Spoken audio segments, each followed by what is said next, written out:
Yo, what is up, friend? What's Welcome up? back to The Nerd Guys Podcast. Yeah. What's going on, my lovely friends? How you doing? Okay. We doing okay? Doing okay. All right. We doing okay. Okay. All right. So, before we start, we're just going to get it out the way. Yes, this episode was not streamed last Friday. But Yeah. I feel like we said it already. Sometimes we stream episodes, sometimes life happens, and we just record it. This is one of those times life happened. So sorry to all the people that like tuning into the Twitch stream, but you made it to YouTube. Yep. Oh man, And gonna have a good time. always. So what's up with you, Jamie? Yeah. Chilling, working. Now that I've got a job, Ooh, so he's a working man again. he's a working man again. He not broke no more. I'm not broke no more. Actually, I won't be broke no more because I get paid. Oh man. Yeah. Yeah. Oh man, that's awesome. Yeah, I'm excited. Well, I'm happy that you started working again.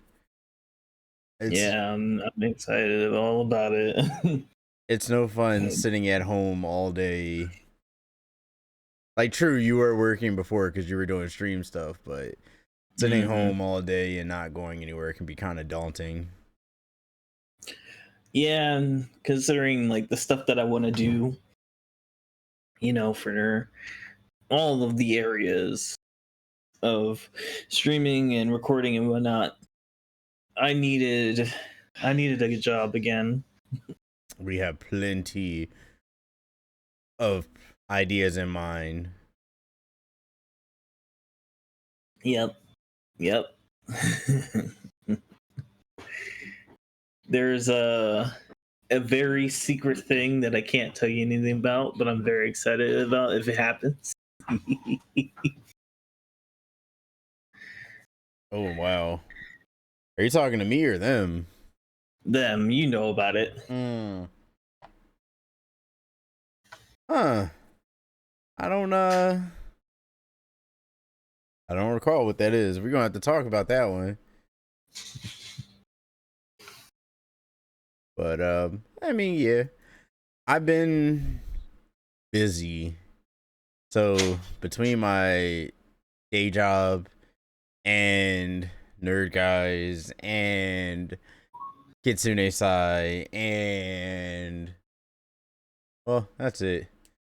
Really, between like streaming, editing, and recording, I've been pretty busy. Like I've been recording Black Myth Wukong. So for everybody tuning in, just know I have Black Myth Wukong queued up, and it will be going live on YouTube soon, as well as we'll be finishing out Deadpool and playing some more Pokemon. So I don't know. I might have to go back to uploading 3 times a week because I'm playing so many games now and editing so much that I'm like, I feel like I'm making you all wait too much or too long to see certain games. I guess that's just the struggle of, being a content creator. Because I want you all to see Wukong, but at the same time, I don't want to put myself in a predicament where I'm like, oh man, I got to record today to get the next episode out. Like, I'd rather just stack stuff up until I reach a point where I can start playing stuff early. Because I actually have to go to work and then come home and record. Like, plus I have my own personal life stuff that I do outside of all of this. So, balancing time. Yeah, balancing time. That's the key, man. That's definitely the key. Yeah. I was gonna say like I'm in a similar situation. You know, last week there was so much going on that I couldn't really record Pokemon or Paper Mario, and today was the finale of the main story of Pokemon. So whenever this goes out, you'll either have seen it. um, those are going to be more special episodes, kind of like the last episode of us going through the Galactic Saga. I'm super excited about it because now that we've gotten to the finale, all that's left is the post game, and I don't really see it taking too much longer. So I'm excited about that. Ooh, cool. Well, without further ado, let's let the show begin. Take her away, Jamie. All right. Breaking news! The world's been invaded by aliens! Oh no! Look! It's Space Channel 5 reporter Oolala! Ooh. She's come to report on the danger and save the world. Get in there with her and save Earth with hot beats and dance moves. Left, right, up.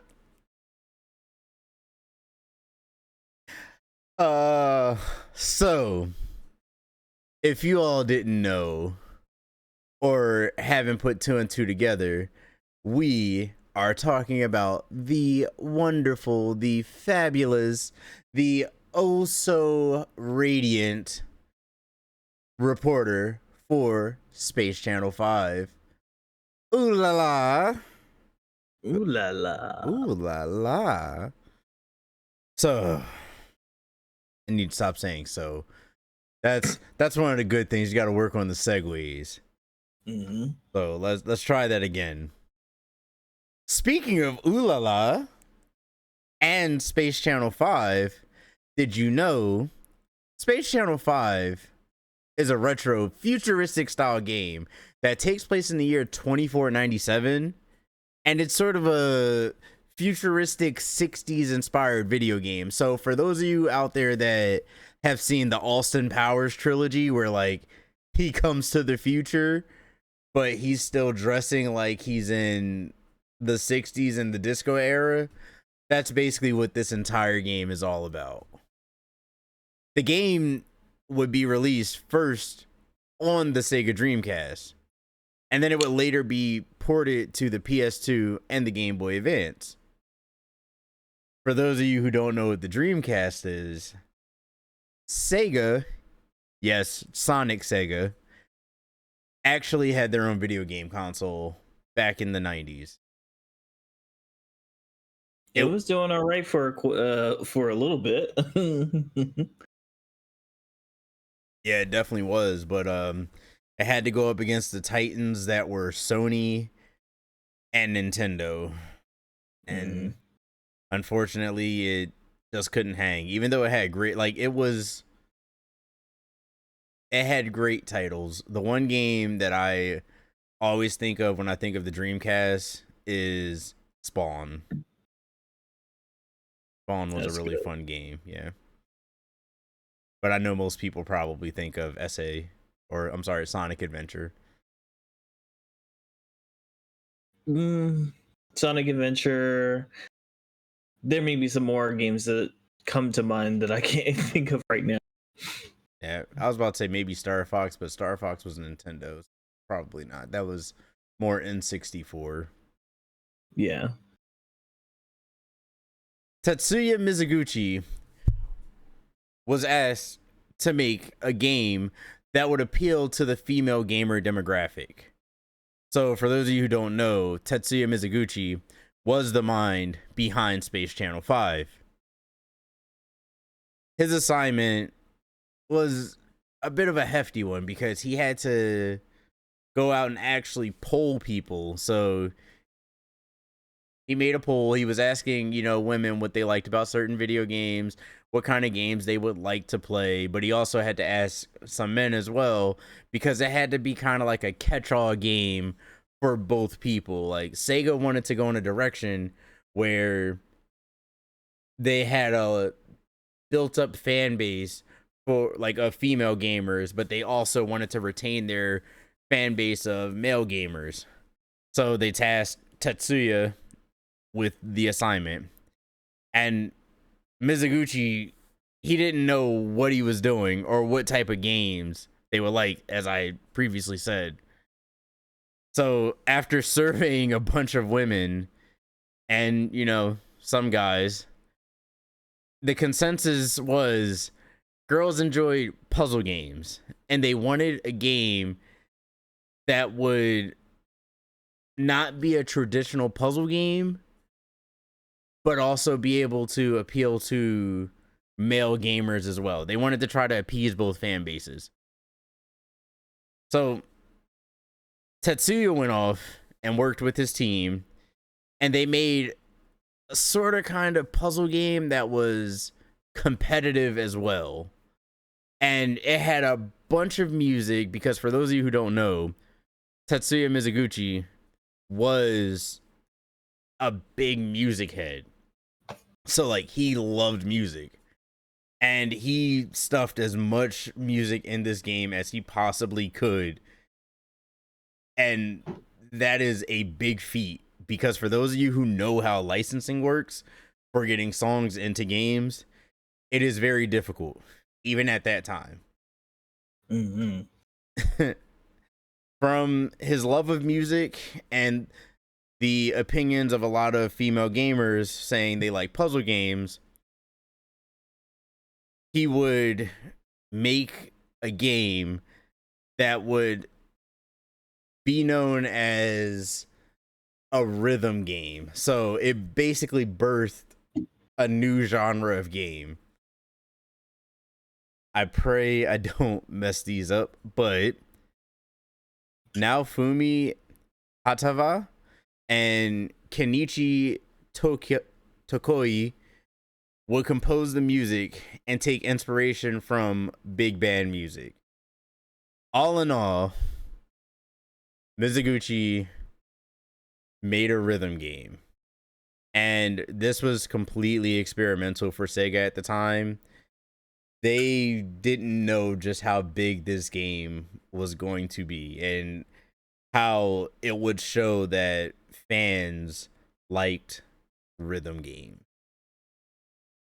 Yeah, I feel like, I mean, there are always games like this where it's a very influential game that has a cult following, but isn't as popular or hasn't come back as much as some of the other games. But like, it feels like at least in the 90s and 2000s that was happening all the time. Yeah, because you would definitely have games that were super popular, but they weren't as popular at that moment in time. Yeah, a lot of games that way ahead of their time, having super cool mechanics and whatnot, and like, Space Shuttle 5 is a rhythm game. It's not like it was too different, but the way they went about it, the way they executed it, I mean, I think they had a major success. Same, because like, this game, it might not have been the first rhythm game, but it definitely popularized the genre. Mm-hmm. The genre. And definitely gave us a very iconic cast of characters. Oh yeah. Speaking of iconic characters, let's talk about our main character and the main game goal of the game. Blech. In the year 2497, Ulala was brought on as an investigative reporter to save the failing Space Channel 5. Her first assignment was to investigate the motive of the dastardly group of aliens known as the more Morolarians. I'm sorry if I butchered that. Hey, you're not the only person. When we were researching it, I literally read it as Morolians because I was like that what it makes sense. It makes the most sense in my brain. So yeah. They arrived on Earth and have started their quest to take over the world by brainwashing humans into dancing uncontrollably. Listen, I love dancing, but that does not sound fun. I mean, at least everyone would be thin. They'd be like, I can't stop moving. It's like a never-ending aerobics class. Oh no. But hey, after all of this, I guess I lost 5 pounds.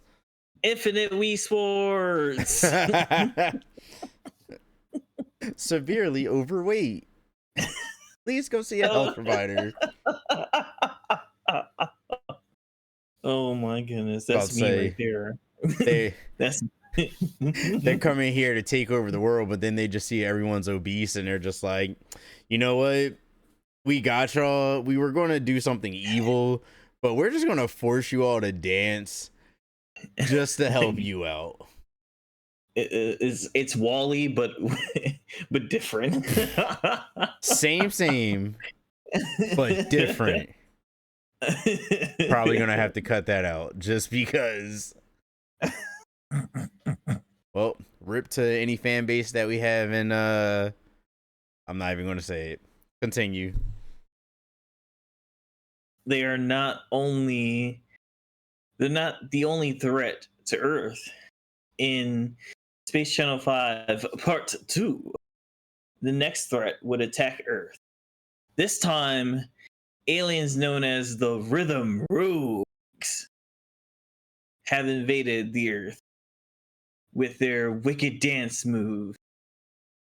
Throughout these rhythm games, you'll copy the moves of the invaded aliens by matching the beat patterns to the buttons. Ooh La La, along with her friend Space Michael Jackson, Jaguar, and others, team up to save the planet again and again. Oh no, ooh la la. We have to. Oh wait, no, I'm sorry. In his voice, he goes, "You la la." I'm like, I'm pretty sure no one. I'm pretty sure nobody wanted to actually call him or tell him like, "Hey, Mike, you just pronounced that wrong. It's actually ooh la la, like ooh la la." I think ooh la la sounds better. Yeah, I was gonna say they probably heard him say it and was like, "That's a different way of saying it. We like that." You know what? It's Mike. Mike good. Listen, Mike just had a different way of doing things and saying things, and like, all right. And I'm not. Listen, I'm here for it, bro. That I don't know why it's so funny to me. But yes, for all who are not aware, Michael Jackson is in this game. Yes, confirm. Like he heard about the game. This is the way the story goes. He heard about the first game and was shown like some clips of it and loved it so much that he was like, "Hey guys, can I get into this? Like, I want to be a part of this." Now we're not quoting, that's just me being funny, but and it was so funny because like the game was a month out before it was done, like, and because it was Michael Jackson, they were like, "Listen, we will do it." They're like, "We can't give you much, but we can put you in there." So they gave him a couple of speaking lines and made a whole character real quick and fit him into the story. It was part 2 where he had way more significance in the game, and he even provided choreography in live. So that's such a cool thing. We gotta go save Tito, Latoya, and Janet. You la la. Let's go. Why do people keep calling me Muzan Jackson? Don't do that. That's ignorant. Bro, like, all right, all jokes aside, like, it's crazy. Having the king of pop, like, Michael Jackson, for those of you who aren't a millennial or, like, early Gen Z, y'all don't understand why this was such a big deal. Like, think about having Chris Brown in a video game, or having Usher in a video game, or, like, you know, Jay-Z in a video game. Like, whoever your favorite rapper is, think about having them in a video game. Like, what if Kendrick Lamar pulled up tomorrow and he was in, like, I don't know, the next NBA 2K game, and he's just out there balling on the court? Or, you know, like when they put Nicki Minaj and 21 Savage in Call of Duty, like, it was that big. Like, for those of you who don't know, Michael Jackson was an artist that if he just looked at you, women were passing out and fainting. They're like, ah. Yeah. His concerts were an experience. Like, just experience. I can't even put it anywhere way else. They were just an experience. Bruh. I was gonna say, like, ASAP Rocky is in Need for Speed Unbound. So yes.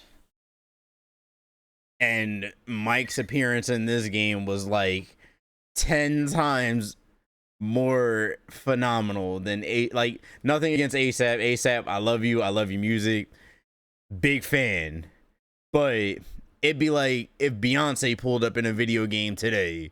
Like, I was gonna say, like, Beyonce, Taylor Swift.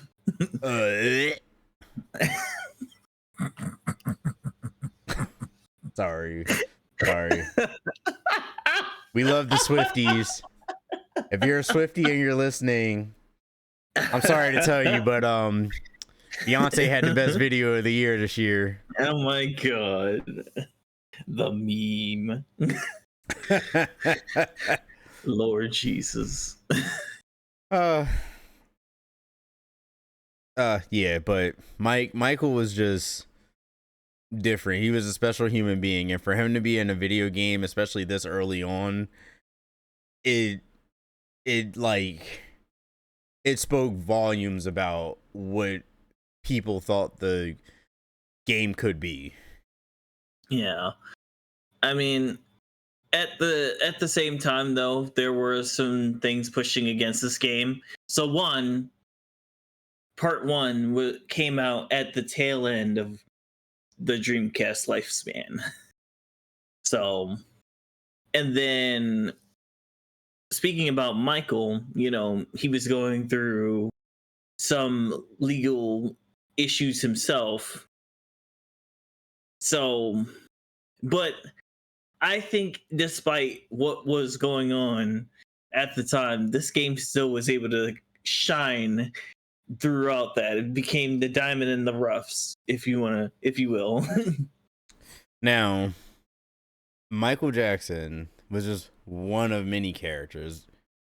Even though he was I guess you could say, side character, the game was all about Miss Ooh La La.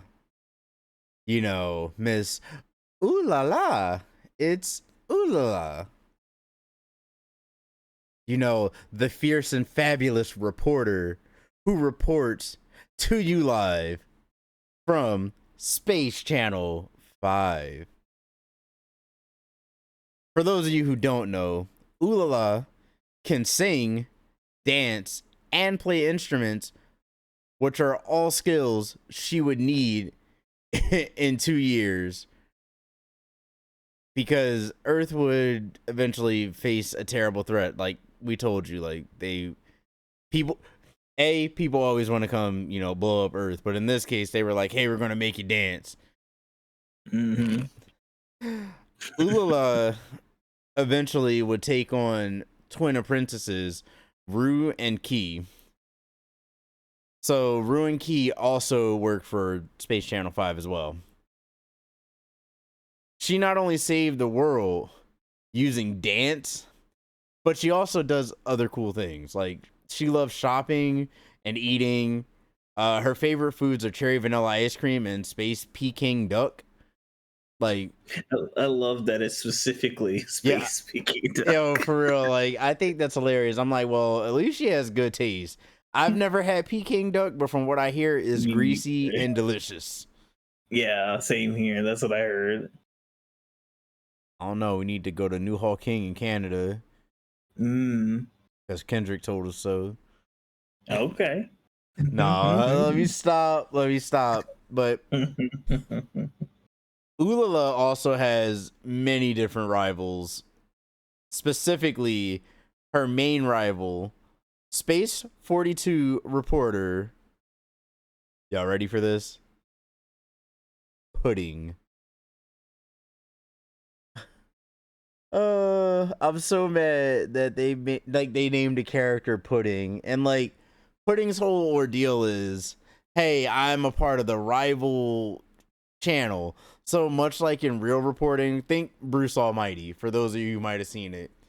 Two different channels warring for your views, much like us and every other podcast channel out there. We want your views. And since we want your views, don't forget to like, comment, and subscribe. We turn around and just do super crazy thing. But this woman would just like jump out of nowhere and try to steal your thunder while you're reporting on the scene. And I'm like, that's hilarious. Like, I love this one woman, like Ulala, standing there risking her life. And next thing you know, Pudding's just jumping out of nowhere like, hey, Channel 42 is here too.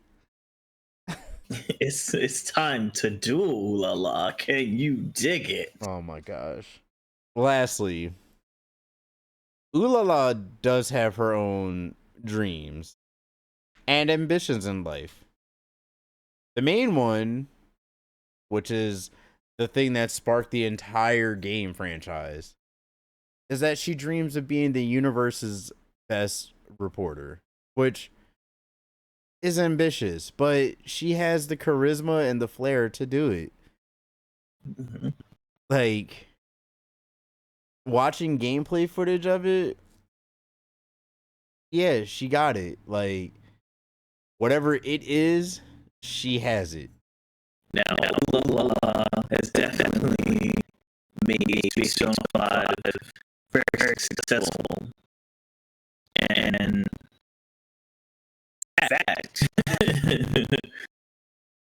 Space Channel 5 is regarded as one of Sega's most popular games among fans, which is crazy when you think about it, because one of their most popular franchises is Sonic the Hedgehog. Yeah, exactly. The blue guy. So it's kind of funny that Ulala, who only has 5 games and a phone game, I'm pretty sure, has managed to make Space Channel 5 even more popular than the blue hedgehog with 90s quips. You're too slow. Oh yeah, this is happening. Can someone give me a chili dog? Yeah, like, I think it's interesting how this game became so popular and became basically like a cult classic, and it never really received like a full franchise the way we think about it today. Like, it just shows how much of a different time the 90s and early 2000s were, because today, like, if a game company, for instance, like Nintendo, wants to capitalize off of a character, that character gets like 30 plus games. Either it gets 30 plus games or gets featured in sports game. Yeah, and like it's just really interesting to see. Now, back then, as we like alluded to, the game, it wasn't anything super revolutionary. It was just different. Mm-hmm. And that's sort of something that Sega's always been known for. They've been known for like taking those risks. Yeah, and being different. Different. I think we mentioned it in the Sonic episode about how they're bringing back all these classic titles. Space Channel 5 is one I would love to see come back. Oh, Absolutely. hold on to that thought, Jamie, because it might have already come.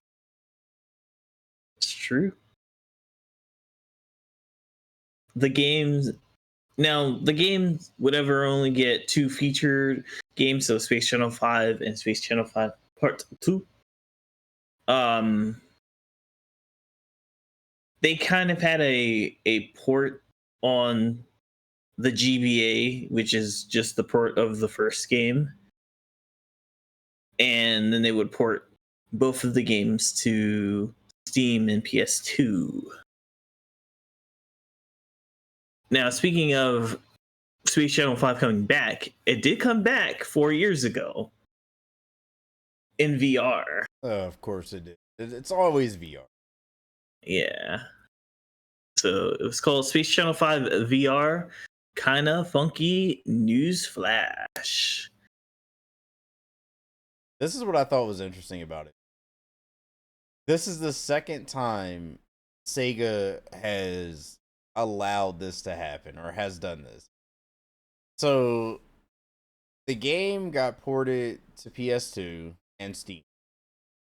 And then it turned around and got a port to the Game Boy Advance, which I forget what that one was called, but it was like Space Channel 5 Infinite something.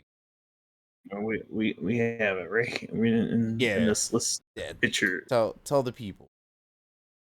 Ulala's Cosmic Comeback. There you go. So Cosmic Comeback. It was just a low res version, or like a low res 8 to 16-bit version, or like 32-bit version of the original game. But it was sold as a new game. Then a couple years later, they bring back an HD version of the, or kind of like HD version of the game. But it's the main story, like it's the same story as the very first original game, just retold, redesigned with updated graphics, and it has extra characters. But it's on VR, and like I would love to play, like get into playing VR games, but for some reason I don't know, they just like don't appeal to me. Like, yeah, me either. That's kind of a thing that I've stayed away from for a long time, and I hate to say it, but I don't see myself playing VR. And it's only because like at the present moment, like I will eventually play VR games, but at the present moment when you play games, they don't really feel like they immerse you in the world. Like, for instance, there's a new Batman game that's coming out. It's a new Arkham title, and you're supposed to be playing as Batman, but if I'm playing as Batman, I don't want to see floating hands. I don't want to see like crappy, I click a button and the hand flicks and then I move my hand and it's moving all around. Like I want it to be tight, like how we used to see it in movies, like sci-fi movies. You walk into a room, the virtual reality game is you moving around physically in that room, and I get we're working toward that. But also, if you put the headset on, like in Ready Player One, you're actually like you could be moving around on a stationary piece of equipment, which we do have now. But the graphics, I don't know. I feel like the graphics for VR need to catch up to the technology. Like, if I look to my right and look to my left, I don't want to just see floating hands. I want to see arms. I want it to feel like what it feels like when I'm just living. Yeah. I don't know. I'm sorry. I got off on a tangent there, but like, love that Space Channel 5 came back on VR, but not really a big fan of VR at the moment.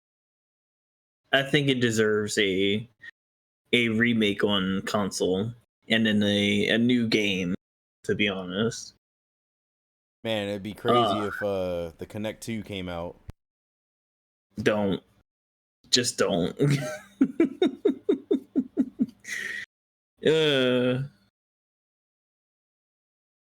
Now, the game's popularity would go on to inspire games like Samba de Amigo, Just Dance, Kingdom Hearts Melody of Memories, and Elite Beat Agent. EBA. Yeah, for those of you who don't know, I don't know if you ever played, but Elite Beat Agents was a game that was like super near and dear to my heart because it came out on the Nintendo DS, like, and it was a really fun rhythm game. It was different, and when we were writing up this episode, it kind of like made me think of it because I was like, oh, rhythm games, like, I don't know how to explain it. This is a rhythm game that I remember, but also at the same time, you kind of realize that if it wasn't for games like Space Channel 5, you would have never got these other rhythm games. Yeah. Yeah, Space Channel 5, Rhythm Heaven. Just out of curiosity, if you remember that game, drop it down in the comments below. I would say more about Kingdom Hearts Melody of Memories, but we have an episode for that. You'll have to hear that then. Yeah, you'll have to come back for that. Hear by my tone of voice. And I'm super excited to talk about it. Aside from those games, Ulala became a really strong intellectual property. Like, she was a popular video game icon. So much so that you could see her come to other games as well. Like, she literally made appearances in a bunch of other Sega games. Like, for instance, Sega Superstars, Sonic Riders, Sega Superstars Tennis, Sonic and Sega All Star Racing and All Star Racing Transform, like Project X, X Zone 2, Project X Zone and X Zone 2, Earth UFO Catcher, Beach Spiker, Splash Golf, Samba de Amigo, the game that, came out on Switch, not Switch, Wii U, and now coming back on Switch. She was in Samurai and Dragons, Yakuza 5, which, if you don't know about Yakuza, you can go back and check out the previous episode. Sega Slots. If you're wondering where, she was in one of the Crane games as a figure. Oh wow, that's awesome. I like Easter eggs like that. Like, she's been in a lot of Sega games. And to be honest, her influence, we could see her influence in media. Like, I don't want to say that it was specifically because of her that we got movies like Xenon the Sequel, Xenon Z3, or like retro futuristic sci-fi games, because Sega wasn't the first to do that kind of stuff, but they were, I guess you could say, one of the first, and this is just my opinion, they were like one of the first to have a super popular character in the genre. Yeah.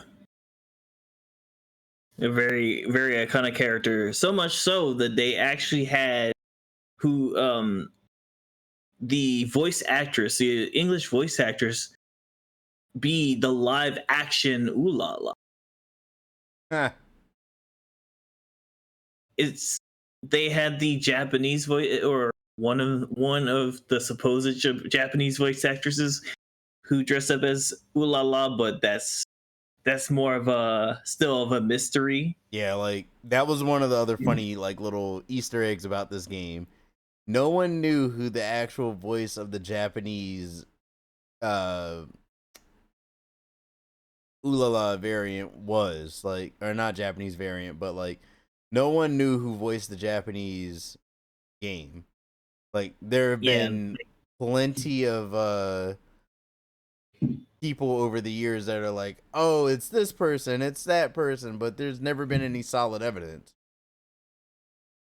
like I know you might go on the wiki and be like, "Oh, it says it's this person." Yes, it does say it's that person because that's who most people think, but it might not be that person. At present moment, they were like, from what we saw when we were looking into this, there are like one of two people. I don't remember either of their names, but one of them was like credited, I think, as a producer of the game, and the Hmm. other one was like someone who knew Mizuguchi, and she was also credited. I'm like super butchering that, but Yeah. go do some research on your own. You might figure something out, but at present moment, no one knows who this voice actress was. And as for the English persona of Ooh La La, she went by Apollo Smile and did a lot of promotional stuff for the game. Also was in a movie. I'm not sure if she was in the movie as Ooh La La, but she was definitely in the movie as Apollo Smile. I was about to say I gotta look it up real quick because I'm like I kind of want to know Yeah. because of like, bro, it would be really cool to watch her movie if she was. So it looks like Apollo Smile was and this is, I don't want to say getting off on a tangent, like it's relevant, but it looks like she was a popular voice actress for anime dubs back in Mm, the late 90s, yeah. because like she did other shows like Battle Arena Toshinden and Voltage Fighter Gal Kaiser, which Oh my goodness, I remember Gal Kaiser. Lord. I've never heard of it, but it actually looks good. Like, and she was in a movie called Drop Dead Rock. Yeah, I think that was it. Okay. I think that was the one that she, yeah. But yeah, she was overall a cool person. She was like from what we saw, the American variant to what like a I'm just gonna say like an otaku girl today would be. So like she very much lived the, at least on camera or out in the public's eye, she lived the overly animated style, like, hey guys, what's up, it's Apollo Smiles and we're back. Like she had her own TV show as well, or at least she was a TV personality. I forget exactly how it was said, but Yeah. yeah, like she was pretty great. And if you wonder why I keep speaking of her in the past tense, it's because um I think she's still living. is she? I think she's still living. As far as I could find, like in her 50s or 60s. Oh, okay, yeah, I was about to be completely wrong about that. So she is 57 years old. I thought when we were doing our research, we had come across something that said she passed away, but Mm. I was No, as far wrong. as I can find, JK. as far as I can find, she's still living, but she is not the voice of Ooh La La currently. She retired from voice acting in 2006 or 12. No, I think it was 6, but they brought her back to do Ooh La La in 12. I'm not sure. Well, either way, she is a gem, and Hmm. we really appreciate her and her voice for the voice acting that was given to us here in the United States and Europe. Yeah, let's give it up for Apollo Smile. Give it up for her in the comments, because like we had characters like this in the like 90s, 2000s, even in the 80s. There were characters like online, on TV personalities that really try to draw you in and capture you. Not all of them were, fantastic people, but some of them were. And I from what I found is that she's one of these fantastic, super nice people. And it seems like she really enjoyed being a Apollo Smile. Yep, it reminds me of voice actresses like Tara Strong and Hmm. the late Arlene Sorkin, who was the original voice of Harley Quinn. And the inspiration as Exactly. well. So like a lot of times people hear about voice actors and actresses and they think, oh man, they just get up there and do things like, but sometimes the voice actor or actress can be so compelling that it brings the character to life and makes the character a mainstay. Like going back to Batman, in the Adventures of Batman, if it wasn't for Arlene Sorkin's portrayal and then the later Tara Strong taking up the mantle, Harley Quinn would have never made it as a main character in the comics. Like those two people started this character and made her into something that fans liked a lot. Hmm. So, yeah, I mean, I think that's about all we have for you today. I don't know, Jamie, you Yeah. have anything else? Well, the only thing I have is questions for the Ooh, audience. question time. All right, friends. If you played this game or if you heard the soundtrack, what's your favorite song? Tell us. What's your favorite game? Did you grow up with the Game Boy Advance game? Did you grow up with the original? Let us know. It's okay if you grew up with the original. We don't think you're old. No, not at all. You're just seasoned gamer. That's right. And who's your favorite character? It might be Space Michael. I would not blame you. Wait. All right, so real quick, fan theory. Ah. For those of you who know, Michael Jackson was big into sci-fi, and Mhm. he had like a series of short movies, and he had another video game called Moonwalker. That's right. Now, Moonwalker was based, like the video game was based on the short film that Michael Jackson had done. In that film, if I'm not mistaken, this is the film where he has a scene where he fights on an alien spaceship. I don't remember Oh. what his name was, but what if in some super far out way that That was. character from Moonwalker was the same character in Space Channel 5? I don't Mm. know, just something to think about. Like, what if Space Michael was the same Michael Jackson character from Moonwalker? Hey, I love that. Throw it in the comments. I want to see if anyone else thought about that, or what you guys think about that. But yeah, that's it for today. Thank you guys so much for coming out and hanging out as always. Don't forget to We like, already comment, and told you. subscribe. Yeah, I was gonna say we already told you what to do. You know what you can do for the channel, but please, please make sure you do it because that will tell YouTube that you love us, and it will keep the algorithm happy. And we have Make to sure keep you the take care of algorithm yourself. happy. That's right. Check out all the links in the description below. We have some lovely stuff on our own channels, and we have some lovely friends in the Discord that do awesome stuff. So if you haven't, come on over. All right, guys. Until next time. I've been Kitsune Sai.